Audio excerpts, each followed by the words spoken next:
and welcome to the Pearl Report. I'm Diana Lin. Single parents from the mainland who lose their Hong Kong spouses due to death, divorce or abandonment could forfeit their right of abode in Hong Kong. Producer Kazim Chan tracks their struggles to stay here with their Hong Kong-born children while locals spurn them for depleting our social resources and looks at efforts underway to change cross-border policies.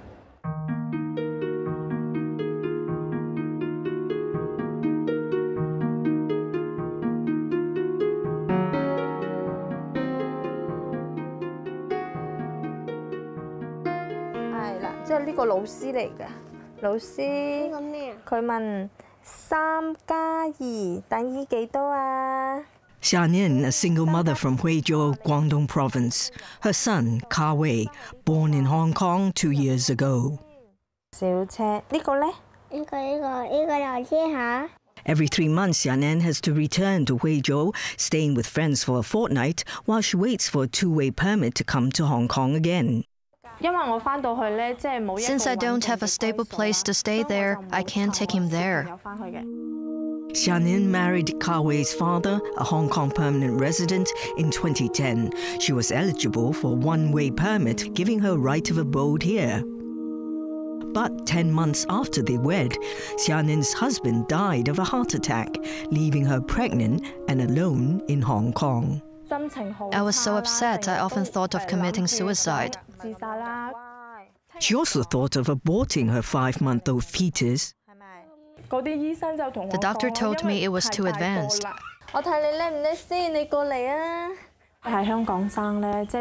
Giving birth in Hong Kong would be more beneficial for my child.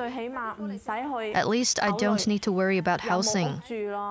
After Ka Wei was born, Xianin continued living with her in-laws in Yuen Long and tried to apply for a one-way permit, but was rejected.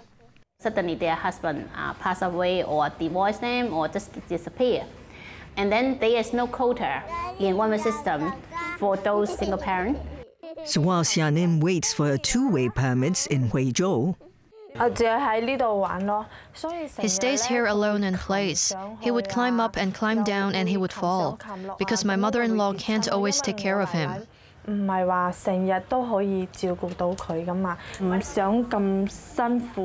don't want to burden my mother-in-law. She's not healthy. When my permit is close to expiring, I would feel very bad. I fear my son would have an accident. she would call her mother-in-law while she waited on the mainland for her permit. I would call 3 to 4 times a day. Xianin is not allowed to work in Hong Kong on a two-way permit. Living expenses for the two of us have become her biggest burden. She would rather suffer than starve her grandson. Xianin's mother-in-law, a retired civil servant, lives on a monthly pension of $2,700. Of course, it is not enough. How can it be enough? So she's very thrifty. It's not enough for even basic living for females. Silai Shan of Society for Community Organization regularly meets mainland single mothers to help them fight for one-way permits. There are discrimination against immigrants or mainlanders, how they depend on welfare. Now, within our food ban, they are not really willing to help this two-way permit mother. Actually, they are just considered transparent. They are nothing for the government. Xianin has sought help from both Hong Kong and mainland authorities to apply for a one-way permit. They keep passing the buck to each other. Basic Law Article 22 stipulates mainlanders who want to settle in the Hong Kong SAR shall be determined by the competent authorities of the Central People's Government after consulting Hong Kong. The Hong Kong Immigration Department says in 11 months this year, 111 mainland single mothers have requested help. The mother cannot work. It's quite a torture for the children and for the mothers. She says it's hard for these Hong Kong-born kids to relocate to the mainland. They don't have a household registration, and then you pay really expensive to study. Fees are about twofold those for mainland kids. For each semester, about $6,000 to $12,000 higher. The Security Bureau here says it's written to the mainland asking for discretionary handling of the single mums. So far, 47 have been issued one-way permits and 36 the one-year multiple exit endorsement for visiting relatives. We worry if there's no policy to help this family. We need to do one by case. It's difficult and take a long time. I'm afraid one day they'd say the quota has been reduced and I couldn't come to live in Hong Kong. This would have a big impact on me and my children.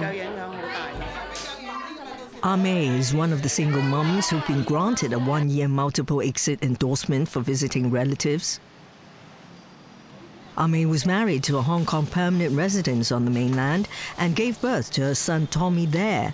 The family settled in Shenzhen. In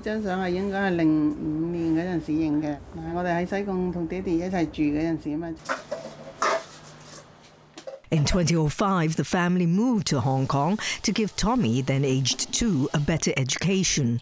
Mother and son applied for one-way permits. Very happy. My husband loved me and our son. He put the family first. I thought we'd rely on each other until we grew old. A few months after moving here, her husband fainted in the washroom. By the time she called the ambulance, it was too late. Suddenly, he was gone. His death certificate was all in English and I didn't understand it. I asked the social worker and she told me it was a heart attack. She went back to the mainland with her son, but returned to Hong Kong after a few months when Tommy got his one-way permit. Her husband had died before signing all the papers for her permit. Meanwhile, May was on 3-month permits, then only 14 days. I was so shocked. May was told, there is no such policy to give you 3 months to take care of my son. From the end of 2009 to the start of 2011, 14 days. I don't know how I got through it. My son was in primary 1. You took leave to go back to the mainland, you'd never catch up. During her absence, friends and relatives took care of Tommy. In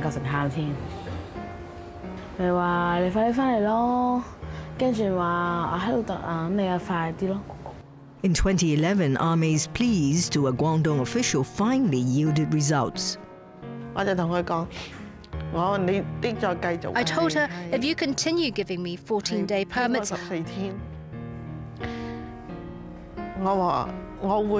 I'd come back with my son and jump off your public security office building. I had really come to that point. She was given a 3-month two-way permit. They said we're already being very understanding to give you 3 months. You won't qualify for a 1-year permit, and you've certainly no hope for a one-way permit.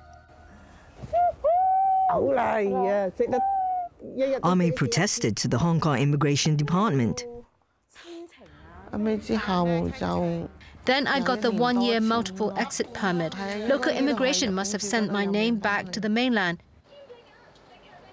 May now shares a flat with her cousin, and she and Tommy subsist on their monthly $4,000 social welfare payment, their only income.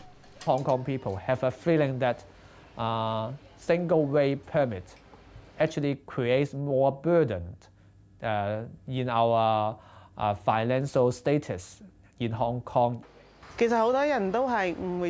Actually, many people misunderstand me, thinking I'm a parasite in society.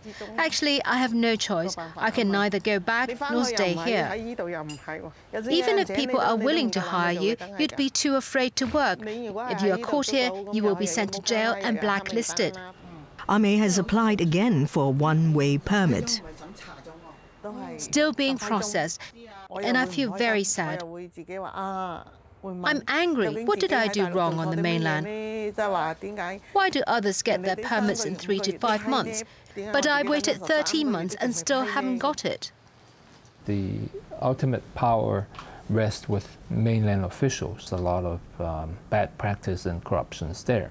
Someone could be fraudulent, could be taking advantage of certain policies. Can I just leave him here and go back alone? My heart says no, I really can't.